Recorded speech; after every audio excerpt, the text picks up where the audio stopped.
Senhor. Mais uma terça-feira. Hoje daremos continuidade. Já estamos na reta final do Sermão do Monte. E eu convido você a abrir sua Bíblia no livro de Mateus, capítulo 7, e o versículo 12. Livro de Mateus, capítulo 7, versículo 12. Você pode continuar sentado. Eu vou tentar terminar uns 5 minutinhos antes para dar oportunidade de novo para o Pedro tocar, tá bom? Tenho que honrar aqueles que vêm, né? Tá bom, Pedro? Mateus capítulo 7, versículo 12. Quem achou, diga amém. Amém. Diz assim, ó. Nós vamos ler do 12 ao 23. Portanto, tudo que vós quereis que os homens vos façam, fazei-o também vós, porque esta é a lei e os profetas. Entrai pela porta estreita, porque larga é a porta, e espaçoso o caminho que conduz à perdição, e muitos são os que entram por ela.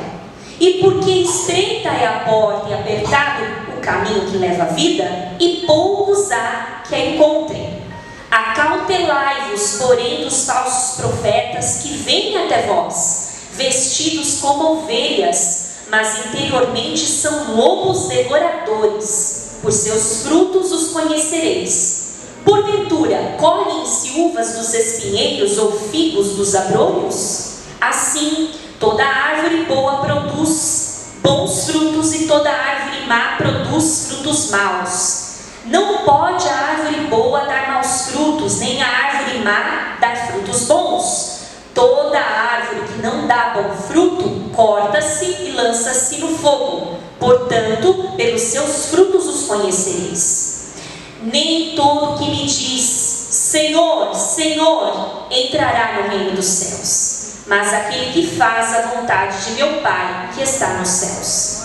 Muitos me dirão naquele dia, Senhor, Senhor, não profetizamos nós em teu nome? E em teu nome não expulsamos os demônios? E em teu nome não fizemos muitas maravilhas? E então lhes direi abertamente, nunca vos conheci.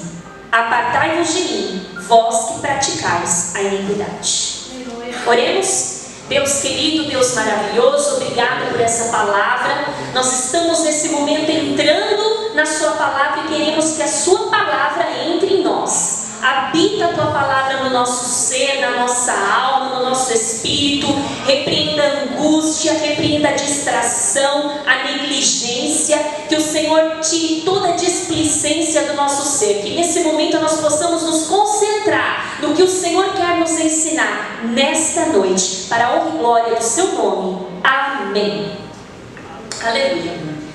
Então na terça-feira passada, nós lemos aqui: Pedi, pedi e dar-se-vos-á. Não foi? Buscai e achareis, batei e a porta vai se abrir.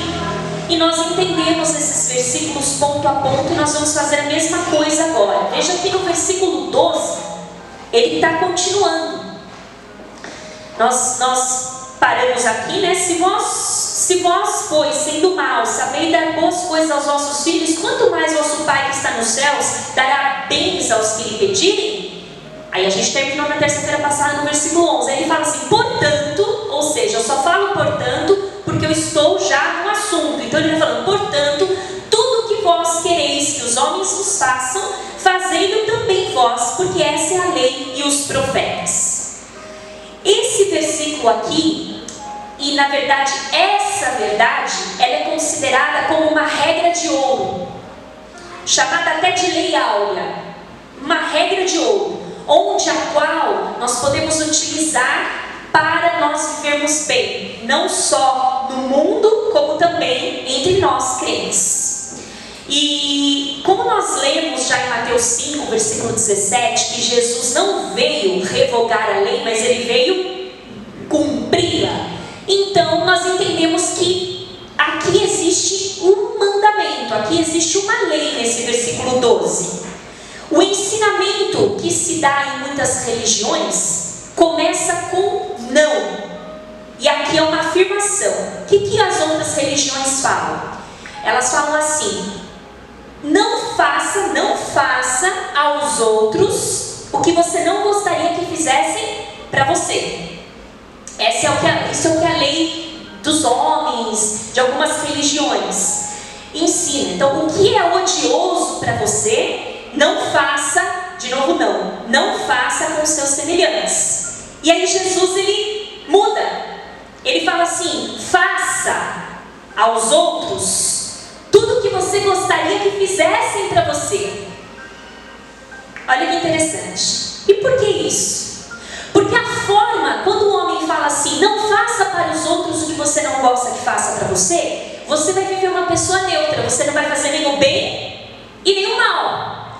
Não é verdade? Você vai falar assim, se eu não gosto se eu não gosto de ser xingado, eu não vou xingar. Se eu não gosto de ser roubado, eu não vou roubar. Se eu não gosto de ser traído, eu não vou trair. Se eu não gosto de ser enganado, eu também não vou enganar. Não tem em mim nenhuma conduta aqui, nenhum cuidado, nenhum temor. É só porque eu não quero ser enganado, então eu não vou enganar. Os irmãos estão entendendo? Não existe um temor, um zelo aqui.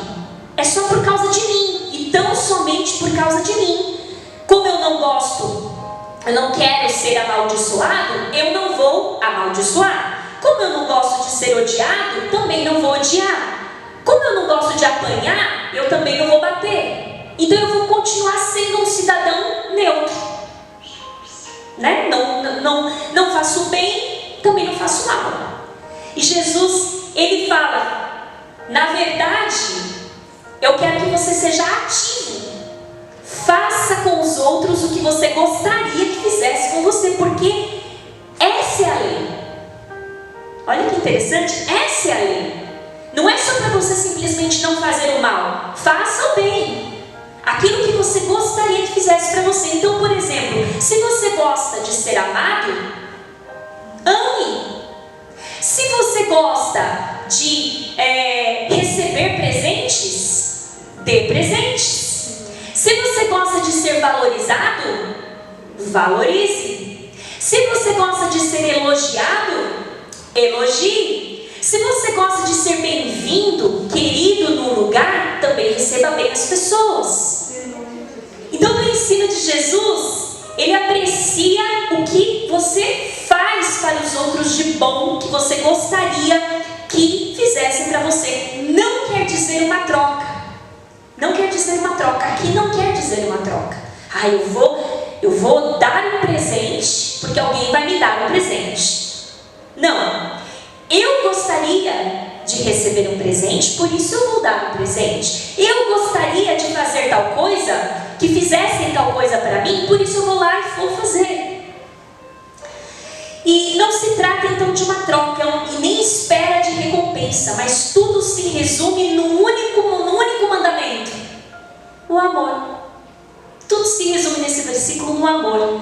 Porque a partir do momento que eu amo, o outro acaba ocupando o lugar mais importante. Amém? E isso quer dizer viver em conformidade com o reino. O Sermão do Monte, ele não está sendo pregado aqui para que nós cumpramos todos os versículos e então carreguemos o nosso troféu da salvação, porque nós cumprimos todos os versículos. Não. Nós estamos aqui, somos salvos, e por isso o Sermão do Monte precisa estar em nós, como consequência da nossa salvação. Lá em Mateus 22, vamos lá? Mateus 22, versículo 37. Mateus 22, versículo 37 ao 39. Vamos ler o versículo 36, 37, 38 e 39. Mestre, qual é o grande mandamento da lei? E Jesus disse-lhe: amarás o Senhor teu Deus de todo o teu coração, e de toda a tua alma, e de todo o teu pensamento. Este é o primeiro e grande mandamento. E o segundo, semelhante é a este: amarás o teu próximo como a ti mesmo. Por que primeiro depois o próximo? Porque eu não consigo amar o próximo sem amar a Deus. Não tem como eu amar o próximo sem amar a Deus. Primeiro eu amo Deus. Deus me transforma. E então eu consigo amar o próximo. Entenderam? E amar então, nesse versículo aqui, quando o Senhor fala de todo o coração, de toda a tua alma, de todo o teu entendimento para comigo, é uma responsabilidade. Ele quer por inteiro. E aí quando ele fala para o próximo, é porque quando eu amo a Deus com o coração, com a alma e com o entendimento, todo o meu ser está voltado para Deus. Então eu me torno apto para amar o próximo. E amar o próximo apesar das falhas do próximo, apesar dos defeitos do próximo. Como eu e você somos tão dependentes de Deus, só Ele pode dar a capacidade de cumprir tal mandamento. A gente não consegue. Mesmo que a gente... Por isso que quando Ele fala assim, pede, pede que eu te darei, bate que abrir-se-vos-á, não é só por bênçãos, mas também para ser capaz de amar. De ter esse amor que o Senhor está falando aqui, que Ele nos ajude a ter esse amor. Então, o que o Senhor nos convida no versículo 12 a fazer? Diante das situações, eu devo me perguntar, diante das situações eu devo me perguntar, o que eu gostaria que me fizessem nessa situação? É o famoso, não pro mal, mas é o famoso se eu fosse você. Se eu fosse você, né? Se eu fosse ele, eu gostaria que fosse assim, assim, assim. O que eu gostaria de ouvir? O que eu gostaria de receber? O que eu gostaria que alguém chegasse em mim e falasse? Como eu gostaria de ser recebido? Depois eu devo me perguntar, o que eu não gosto? O que me irrita? O que eu odeio? O que me desmotiva? O que me ofende? É isso, exatamente isso que eu não devo fazer com os outros. Era esse o ensinamento que o Senhor queria que os discípulos entendessem. Pare e pense, o que você gosta? Eu gostaria de ser abraçado. Então vai lá e abrace. Eu gostaria de ser mencionado. Então valorize, mencione, elogie. E o Senhor, Ele também convida. E o que você não gostaria, não faça para os outros. O que você gostaria que faça para você, faça primeiro. E com essa regra de ouro, é fácil conviver se a gente parar para pensar. Por quê? Porque eu estou pensando no outro. Toda vez eu estou pensando no outro. Toda vez eu estou pensando que o próximo, ele não é diferente de mim. Ele é pecador como eu. Ele também tem falhas como eu. Isso vai me ajudar a errar menos. O Senhor está ensinando os discípulos a errarem menos com o próximo. E ele tem total ligação no capítulo 7, no versículo 1. Lembra? Qual era o versículo 1 do capítulo 7 que a gente aprendeu aqui? Não julgueis para que não sejais julgados. Então Jesus, tudo está linkado com Jesus. Tudo está no mesmo discurso. Porque antes de continuar comentando algo do meu próximo, eu devo me questionar. Antes de julgar o meu próximo, eu devo me questionar. Será que eu gostaria que esse comentário fosse tecido ao meu respeito? Será que eu gostaria? Será que eu gostaria de simplesmente, sem explicação, eu fechar o meu semblante, fechar a cara com o meu próximo, sem explicação? Será que eu gostaria? Será que eu gostaria de ser abordada de maneira bruta, como eu abordo os outros? Será que eu gostaria? É mais ou menos isso que o Senhor está nos falando. E aí tudo ele resume no amor. Até mesmo os 10 mandamentos estão resumidos no amor. Por quê? Se eu amo, eu vou cobiçar? Não. Se eu amo, eu vou matar? Muito menos. Não vou roubar e assim por diante. E aí mora uma coisa interessante aqui nesse versículo 12, que a gente vê lá em Deuteronômio. Eu achei sensacional. Deuteronômio capítulo 22, nós vamos ver algo no Antigo Testamento parecido com essa lei, o Senhor dando essa lei, o Senhor Jesus explicando essa lei de uma forma mais simples e o próprio Deus ensinando as pessoas em Deuteronômio capítulo 22. Olha que interessante. Vamos lá? Vendo extraviado o boi ou ovelha de teu irmão, é o versículo 1, tá? Capítulo 22, versículo 1. Vendo extraviado o boi ou ovelha de teu irmão, não te esconderás deles. Restituí-los-ás sem falta a teu irmão.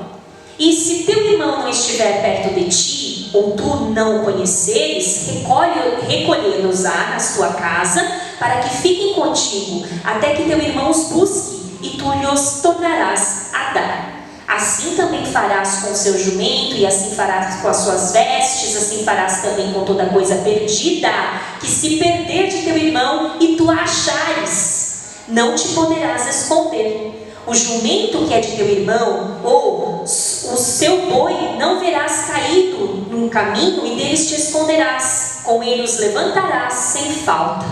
Olha o que Deus está explicando.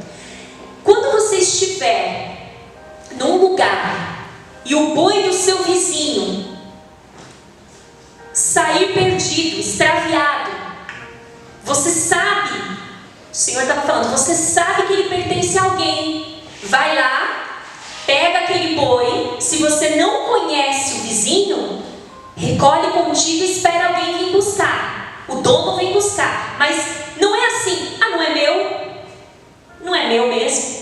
O Senhor está falando, o que você gostaria que fizesse com o seu boizinho, com o seu jumentinho? Era pegar e trazer. A mesma coisa, trazendo para os nossos dias, né? Quando a gente vê uma coisa perdida de alguém. Hoje mesmo eu achei uma identidade. É tão difícil você extrair todos os documentos novamente.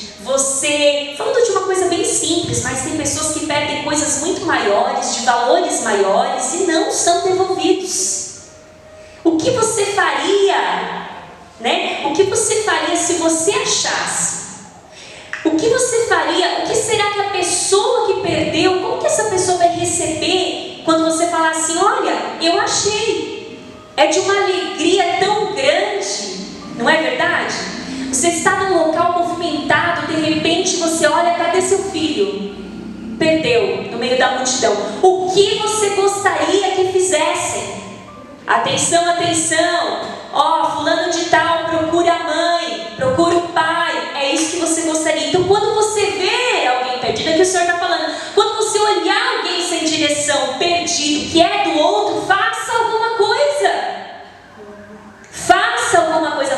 Você tem que olhar para a situação. O Senhor está falando aqui. Olha para a situação e pergunta, se fosse comigo, o que eu gostaria que fizesse? E se fosse comigo? O que eu gostaria? Eu gostaria que anunciassem. Eu gostaria que me devolvessem. Eu gostaria que fossem até a minha casa e falassem comigo. Eu gostaria. Então, faça. Esse é o versículo 12. Muito, muito, muito interessante. E o Senhor já falava lá em Deuteronômio 22. O Senhor já pregava, Deus já falava no meio do povo sobre um modo de viver bem, um modo de conviver. É o bom senso puro aqui, o Senhor está explicando para nós. Olha que linda a palavra de Deus. Está nos explicando como viver bem com os outros e com bom senso.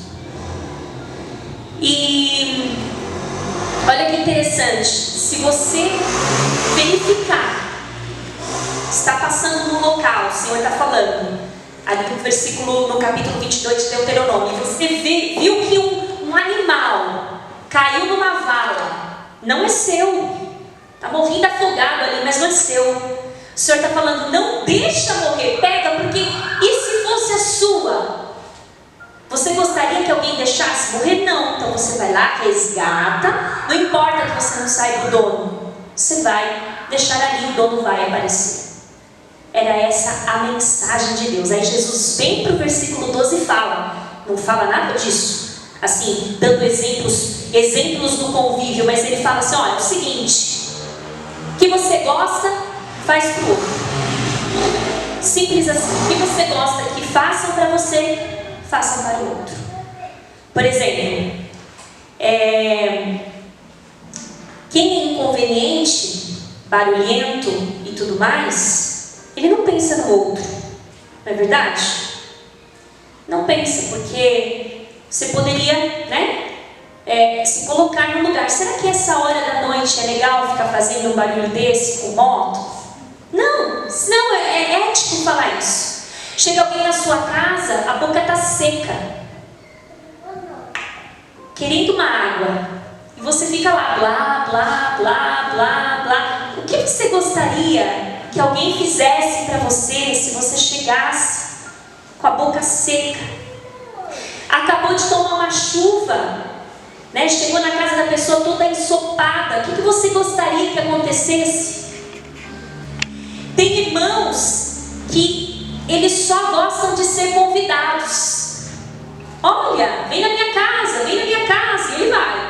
Mas nunca ele fala, agora é a minha vez de te hospitalizar. Agora é a minha, vem na minha casa. A Bíblia fala que a gente não pode ser cansativo com o nosso irmão. Provérbios fala. Sabe aquele lá que fala todo dia, oi, tudo bom? Oi, tudo bom? A Bíblia fala assim, não faça isso, você vai cansar seu irmão. Não é melhor dar uma invertidinha? E aí, hoje o café vai ser na minha casa. Tudo bem? É o bom senso. Entendeu?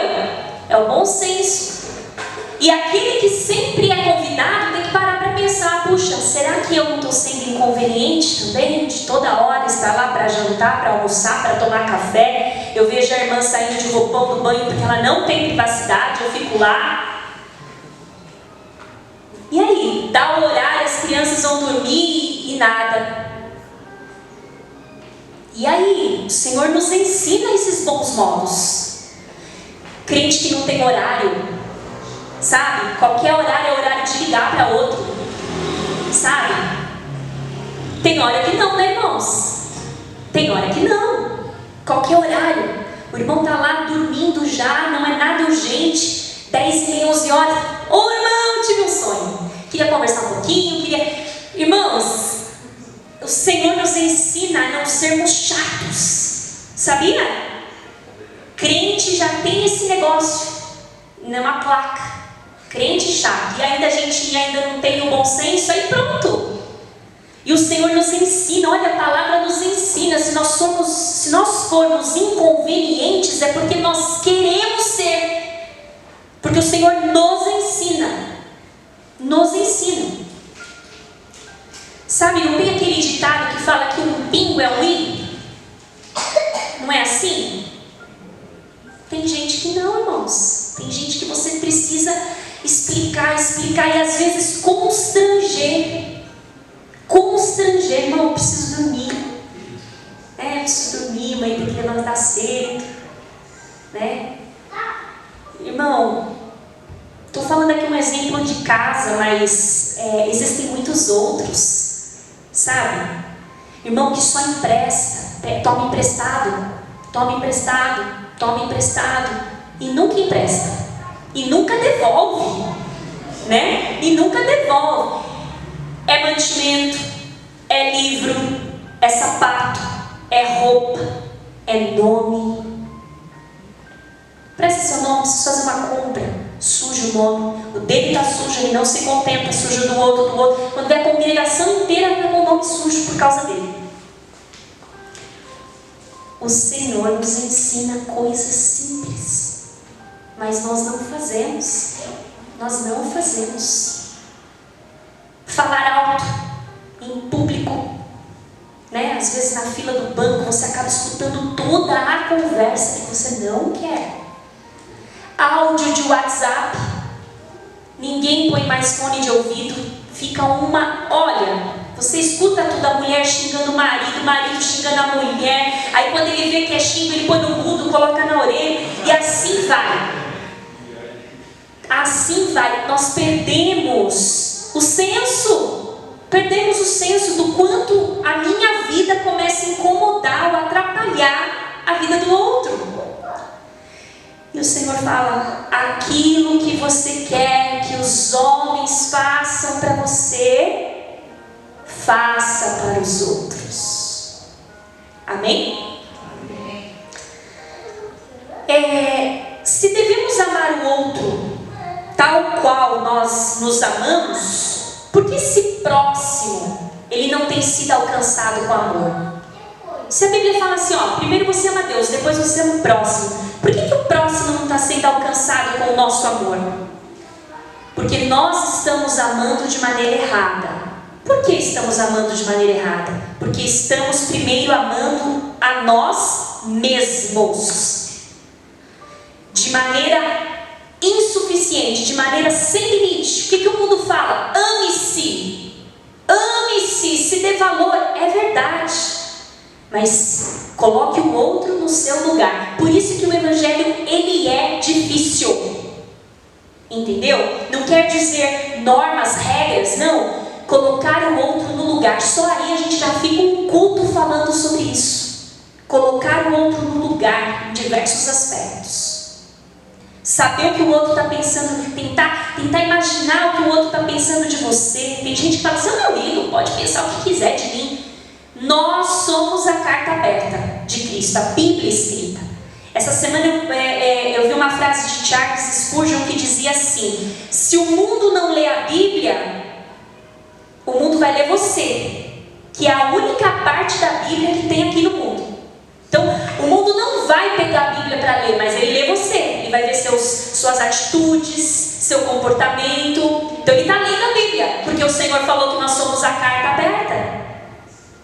O que a nossa Bíblia ambulante está falando? No nosso trabalho, na nossa escola, na nossa família? E pelo poder da graça de Deus, nós passamos então a enxergar o próximo de maneira diferente quando a graça vem. Por enquanto nós olhamos o próximo, nós vemos um próximo pior que nós. Mas quando a graça de Deus vem, ela nos capacita para amar esse próximo e como o Pai nos ama. Por isso que aqui está falando assim, se vós sendo mal sabeis dar boas coisas aos vossos filhos, quanto mais vosso Pai. Por quê? Você acha que Deus te trata do jeito que você merece? Quem acha que Deus te trata do jeito que você merece? Se Deus tratasse a gente do jeito que a gente merecesse, nós estaríamos no inferno. Por quê? Sabe aquele hino que fala assim: restitui, eu quero de volta o que é meu. O que é teu? O que é teu? Pecado, destruição. Você quer de volta? Quer de volta? O Senhor tirou. É a única coisa que você tem aqui nesse mundo: pecado, imoralidade, inveja, cobiça. É isso que você quer? Não, o Senhor já tirou de nós. E Ele não nos trata do jeito que nós merecemos. Se Ele tratasse o mundo do jeito que o mundo merecesse, Ele soltaria uma bomba, uma bola de fogo aqui, explodia tudo, acabava com tudo. Mas Ele tem misericórdia, Ele tem amor.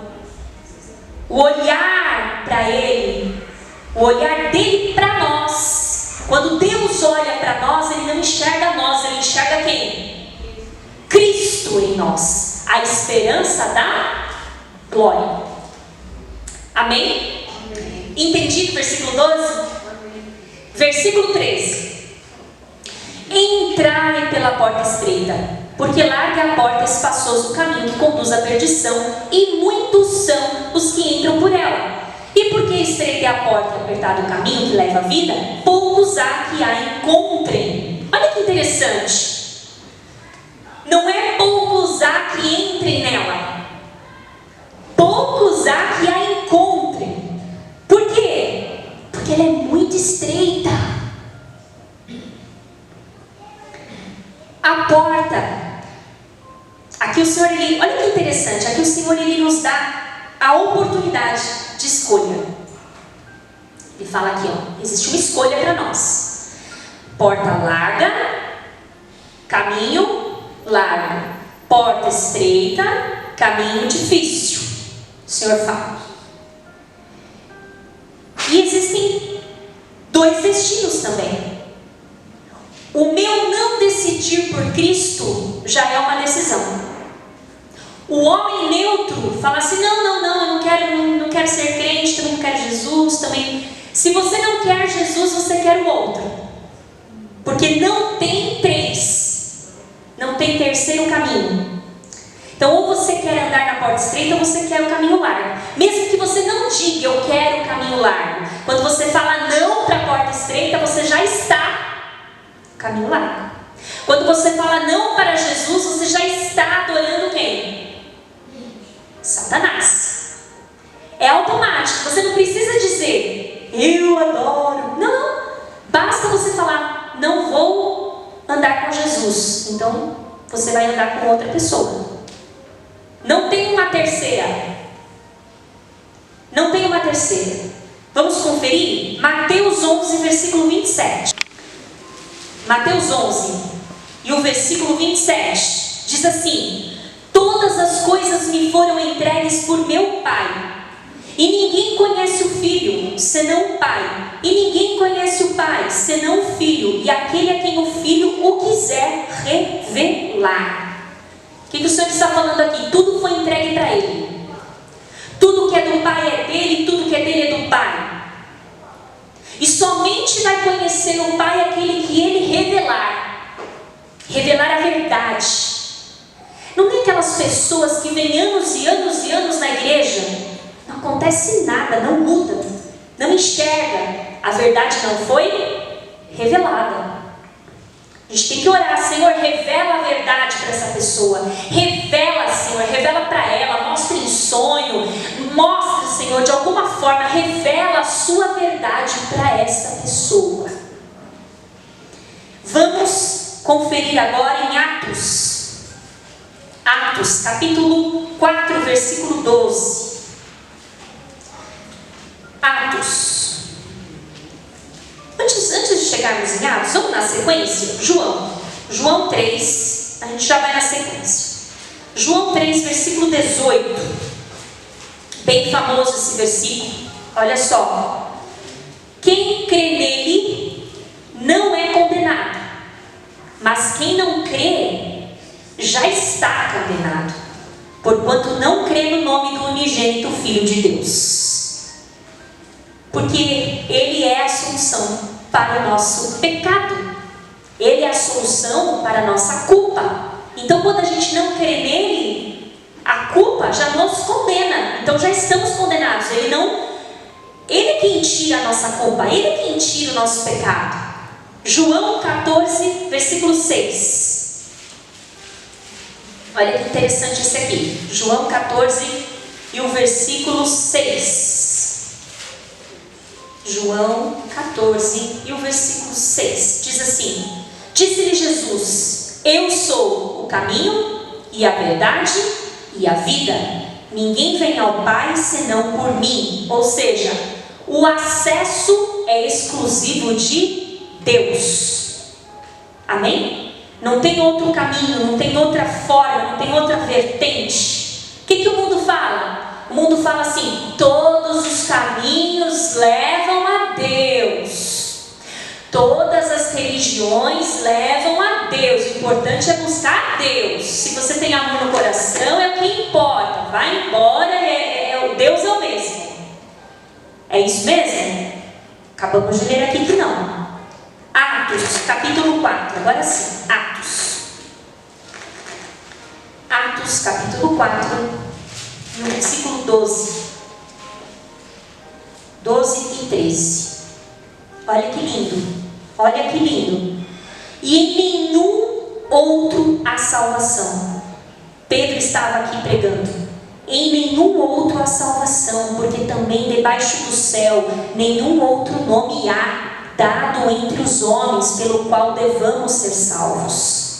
Então eles, vendo a ousadia de Pedro e João, informados de que eram homens sem letras e indoutos, se maravilharam e tinham conhecimento de que eles haviam estado com Jesus.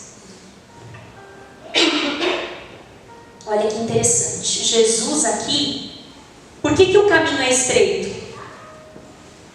Por que o caminho é estreito? Porque o caminho é Jesus. O caminho é Jesus, por isso que é estreito. E não tem outra forma de ser salvo. Pedro está falando aqui. Não tem um outro, nem em cima no céu, nem embaixo na terra, um outro nome que possa ser invocado e que você possa ser salvo.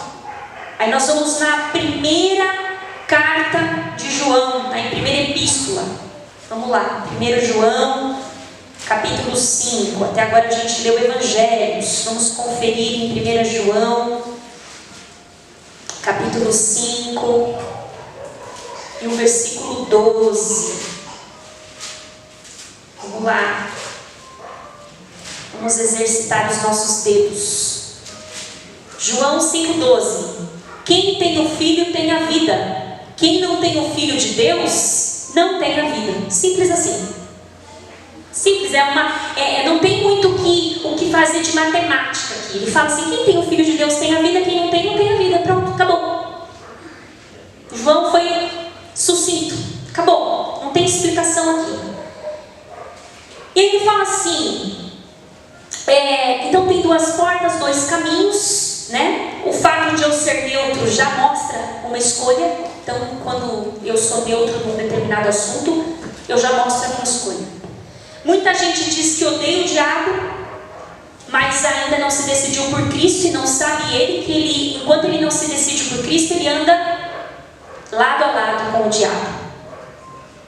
Ele já tomou uma decisão. Não tem um terceiro caminho. O caminho estreito e apertado. Esse caminho estreito aqui que a Bíblia está falando, caminho estreito, apertado,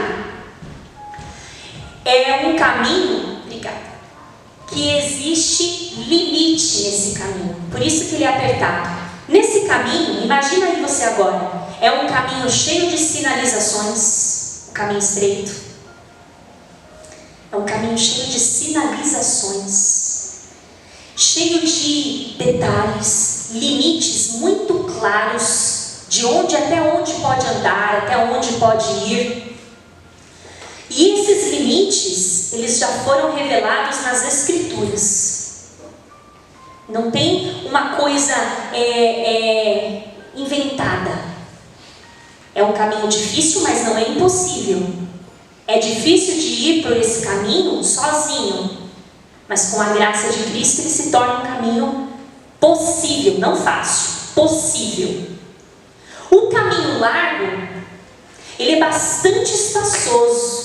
O Senhor Jesus disse aqui, muito espaçoso, ele é de fácil acesso, há bastante lugar, diversas opiniões lá dentro desse caminho, porque tudo é aceitável, há bastante flexibilidade nesse caminho, todas as coisas são permitidas nesse caminho, basta você estar feliz, basta você estar em paz consigo mesmo, e você está bem nesse caminho largo, pode ficar.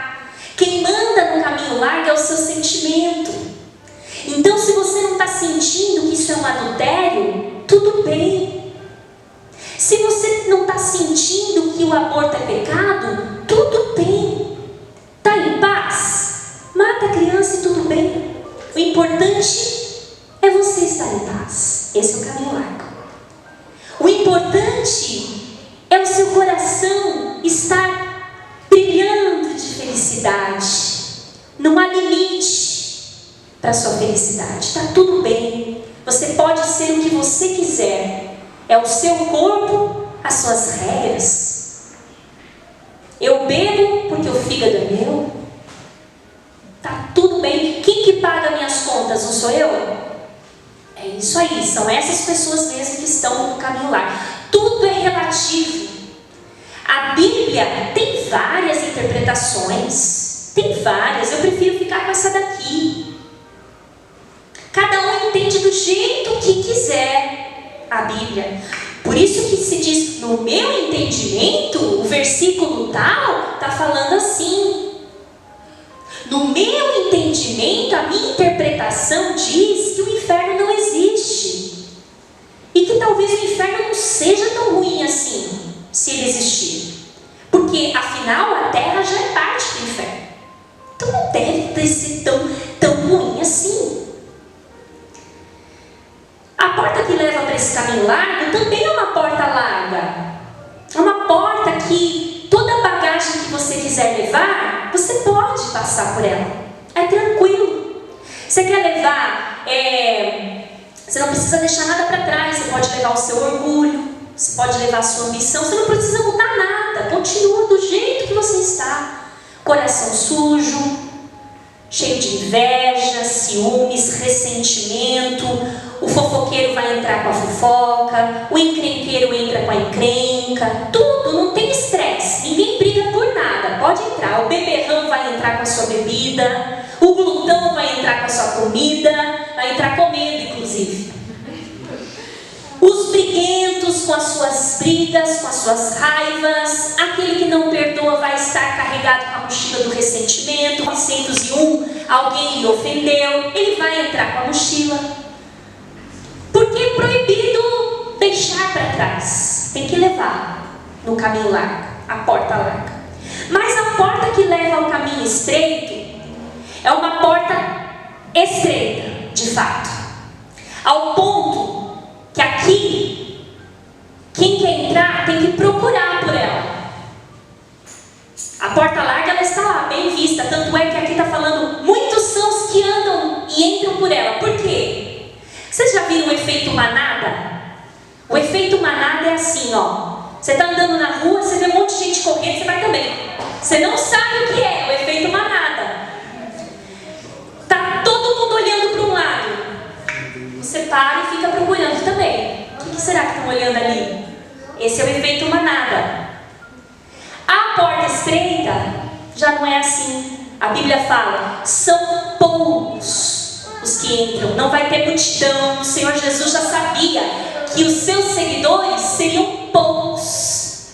O Senhor já sabia. Ele fala assim, e são poucos os que entram por ela. Para passarmos por essa porta, a nossa ambição, o nosso desejo de se aparecer, o nosso orgulho, o nosso egoísmo, a nossa inveja, a nossa cobiça, até alguns de nossos amigos, até alguns de nossos familiares vão ter que ficar para trás. Sabia? Vão ter que ficar para trás, porque ela é estreita. Por essa porta, por que a porta é estreita? Além de ser Jesus, não passam duas pessoas de uma vez nessa porta.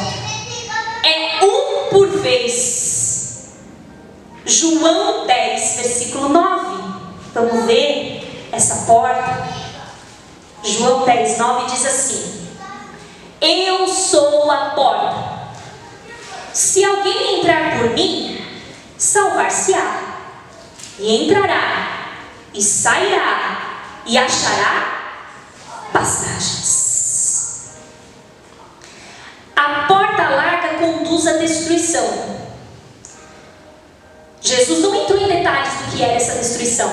Ele não fala. Ele fala assim, conduz à destruição. O que será que pode ser destruição para Jesus, hein? Que a gente possa imaginar. É um caminho suicida, então. Você sabe que aquilo vai acabar mal, mas você continua lá. Você sabe que isso vai acabar mal. A porta estreita conduz à vida eterna, que já começa aqui. A nossa vida eterna já começa aqui. Quando nós tomamos a Santa Ceia, quando nós estamos em comunhão com os nossos irmãos, quando nós estamos cantando, louvando, adorando, é um pedacinho pequeno do que pode ser o céu. Pouca coisa. Na porta larga, as pessoas que estão lá estão despreocupadas, estão alegres, estão felizes, estão rindo, estão comendo, estão aproveitando. Na porta estreita, as pessoas estão andando de costas para o pecado, de costas para o mundo, renunciando. Por isso que é uma porta difícil. Porque renunciar não é fácil. Elas estão perdendo aqui para ganhar no céu. Aí nós vamos para o versículo 15, onde nós vamos dar uma boa adiantada, já caminhando para o final. Versículo 15. Assim como o Pai me conhece... Perdão, estou no versículo 15 de João. Versículo 15 de Mateus. Acautelai-vos, porém, dos falsos profetas que vêm até vós vestidos como ovelhas, mas interiormente são lobos devoradores. Por seus frutos os conhecereis. Porventura colhem silvas dos espinheiros ou figos dos abrolhos? Acautelai-vos quer dizer o quê? Cuidado. O Senhor pôs uma placa gigantesca para os discípulos aí. Cuida! O que acontece quando você está entrando num banco, numa agência de banco, até aqui na igreja, e você vê uma plaquinha escrita assim: cuidado, piso molhado? Você vai entrar correndo? Só se você quiser viver uma aventura, quebrar um membro, alguma coisa assim. Mas está escrito lá: cuidado, piso molhado. Cuidado, tinta fresca. Aí vou ver. Tá fresca mesmo. Cuidado, quente. Será? Cuidado, choque. Não desce tão forte assim. O resultado é o SAMU, né? E assim, o Senhor usou essa palavra também. Cuidado. Cuidado com o quê? Cuidado com os falsos profetas. O Senhor está falando assim, ó. Se você tem cautela, tenha mais. Se você tem vigilância, tenha mais. Não relaxa a sua atenção quando você estiver perto de um profeta. Não fica relaxado. O Senhor está falando, cuidado. Por quê? Porque é preciso pedir para Deus olhos espirituais para enxergar além das vestes de ovelha. Será que debaixo dessa pelinha de ovelha é ovelha mesmo? É isso que o Senhor está falando aqui. Mas Carol, você não pregou que não julgueis para não ser julgados? Lembra que eu expliquei qual era o tipo de julgamento? Julgar pessoas, julgamento condenatório. Esse julgamento aqui o Senhor manda fazer para você não ser enganado. Mas não é para você ficar assim com uma lupa. Ah, falso profeta. Falso profeta. Falso. Não é isso. É no seu convívio diário. Analisa. Aí você vai falar assim, mas Carol, como que eu vou saber? Eu não tenho olhos de raio-x para ver o que tem debaixo dessa pele. Aí o Senhor está falando, verdade. Verdade. Então eu vou te falar da árvore. A gente conhece a árvore de três situações. Uma árvore, ela não pode se esconder mais de muitos anos diante de um fazendeiro. Ele vai olhar e vai ver, opa, essa árvore tem bons frutos. Ou árvore ruim, maus frutos. Ou essa árvore é infrutífera, né? Plantei ela faz um tempão e não dá fruto. O Senhor está falando, do mesmo jeito que você analisa uma árvore pelo seu fruto, você vai analisar o profeta. Vai ser da mesma forma. O profeta vai ser sua árvore. E o seu fruto, o fruto do profeta é o caráter dele, é a conduta dele. E o que ele tem que dar? Fruto do Espírito, simples assim. É um profeta que profetiza e na casa bate na esposa, espanta os filhos, não trabalha, vive desordenadamente, deve, fala mal. E aí? Mas Deus usa ele, o que ele falou aconteceu. O Senhor está falando, cuidado. Cuidado, sabe por quê? Balaão foi usado, Saul foi usado, Deus usa quem Ele quer. O dom de Deus não é a aprovação de Deus. Entendam isso. O dom de Deus não é a aprovação de Deus. Deus usa quem Ele quiser. Até ímpio Deus pode usar. Muitas vezes você pode falar assim, puxa vida, eu estava passando um aperto, Deus usou um ímpio para me abençoar. E é verdade, só que não quer dizer que o ímpio deixou de ser ímpio. Ele continua sendo ímpio. E aí? Como faz? Dons não são, dom, prosperidade, bênção, não é aprovação de Deus. Não significa, não é a mesma coisa. Pode ser, mas não é a mesma, não é a certeza, não é a prova real. Você não pode usar isso como prova real. Ah, o irmão, olha só, ele comprou um carro novo, então Deus ouve as orações dele. Se ele prospera, porque ele anda certinho, porque Deus fala que prospera na vida de quem anda certinho. Então eu vou confiar nesse irmão. Falso. Não é desse jeito. O fruto do Espírito é amor, benignidade, longanimidade, temperança, mansidão, paz, alegria, fé, domínio próprio. Ah, mas você também não vai querer que um novo convertido ele tenha todo esse fruto, porque o fruto ele tem tempo para crescer e amadurecer. Outra coisa, você pode só fazer essa análise com profetas que estão no meio de nós, não profeta de internet. Porque essa análise só é possível ser feita quando você tem intimidade, você está próximo da pessoa. Você sabe que essa pessoa ela tem uma vida com Deus. Por isso que muitas igrejas elas exigem que quando vem alguém de fora para pregar, elas tragam o quê? Uma carta de recomendação. Por quê? Porque não tem como o pastor local adivinhar se aquela pessoa está ou não em comunhão, se aquela pessoa está ou não certa com Deus. E com o profeta acontece a mesma coisa. O profeta precisa dar fruto que coincida com o evangelho. Outra coisa, ele precisa pregar. A profecia do profeta precisa estar de acordo com a palavra de Deus. Não pode ser da criatividade dele. Não pode ser do que ele achou, a instrução dele, o coração dele, o sentimento dele. Não pode. Amém? É difícil? Sim. Aí o Senhor fala assim no versículo 21. Depois que você analisou os profetas, ele fala assim: vai ter falsos discípulos do seu lado também. Aí o Senhor fala: porque nem todo que clama Senhor, Senhor entrará no reino do céu. Irmãos, esse é de doer. Os falsos seguidores, eles podem exercer ministério, eles podem ter dons, eles utilizam o nome de Jesus, eles falam, ordenam, o diabo obedece. O diabo vai embora. Milagres acontecem. Muitos vão conduzir pessoas para o céu. Olha que coisa interessante. Eles vão conduzir pessoas para o céu, mas lá eles não vão entrar. Olha isso. Eles vão ganhar almas. Pessoas vão chegar lá e vão falar: olha, cadê o fulano? Pregou para mim, me levou para a igreja. Não vai estar lá. Não vai estar lá. Pregadores famosos que falavam bem, que convenciam só com um sorriso, com uma palavra difícil, talvez não estejam lá. E pregador de roça que você nunca ouviu falar, você vai ver lá.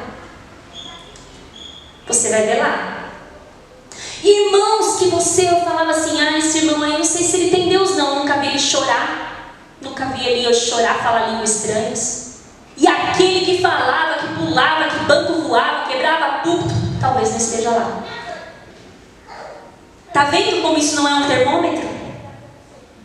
Porque o Senhor está falando: nem todo que clama meu nome entrará no reino dos céus, mas todos os que estão no reino dos céus clamam meu nome.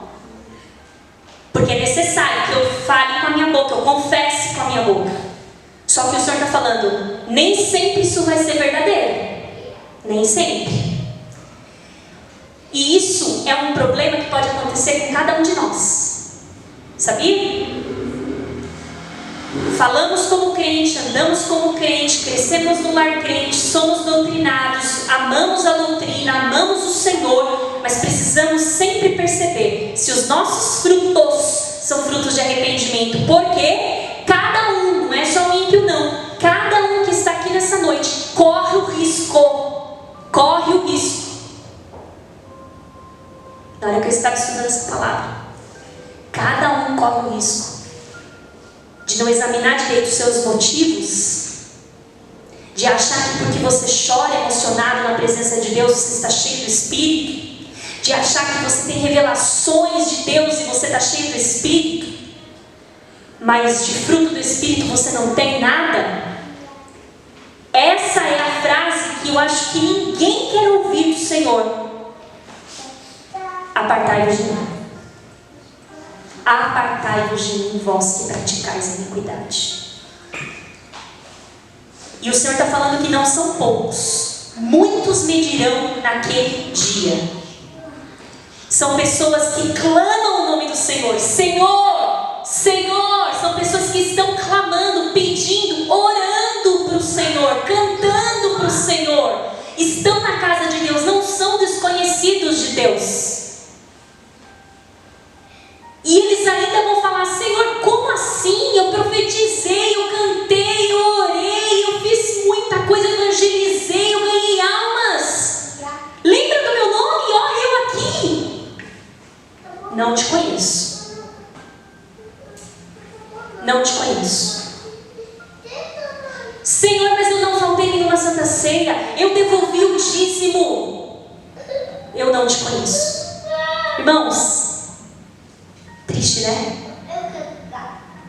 Muito triste. Que eu e você possamos pedir para o Senhor: Senhor, eu quero frutificar. Eu quero ter fruto do Espírito. Não quero a minha caminhada em vão, Senhor, me ajuda. Eu quero frutificar. Eu não quero viver de aparência, né? Eu não quero que o meu choro, a minha emoção, eu quero distinguir quando o meu choro é espiritual e quando o meu choro é carnal. Eu quero distinguir essa emoção que eu tenho quando eu estou na sua casa. Eu quero saber se essa emoção é emoção porque eu estou perto dos meus irmãos, ou porque é a emoção mesmo de estar perto de ti. Porque muitos naquele dia serão surpreendidos porque foram enganados pelo seu próprio coração. Estavam emocionados pelo próprio coração.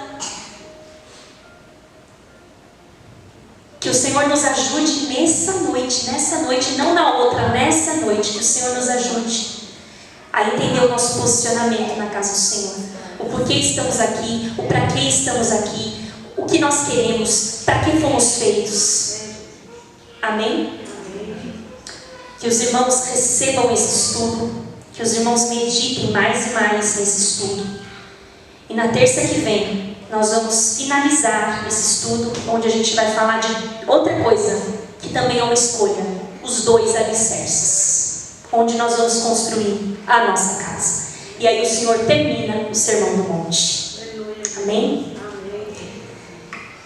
É isso, irmãos. Deus abençoe vocês.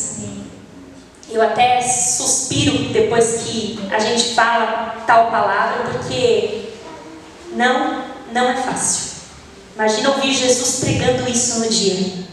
Mateus, eu imagino Mateus tomando nota de tudo, né? Pode ser que alguma coisa ficou para trás. O sermão todo, ele pegou as partes mais importantes e ele foi colocando aqui, para que nós pudéssemos hoje ter essa palavra no nosso coração.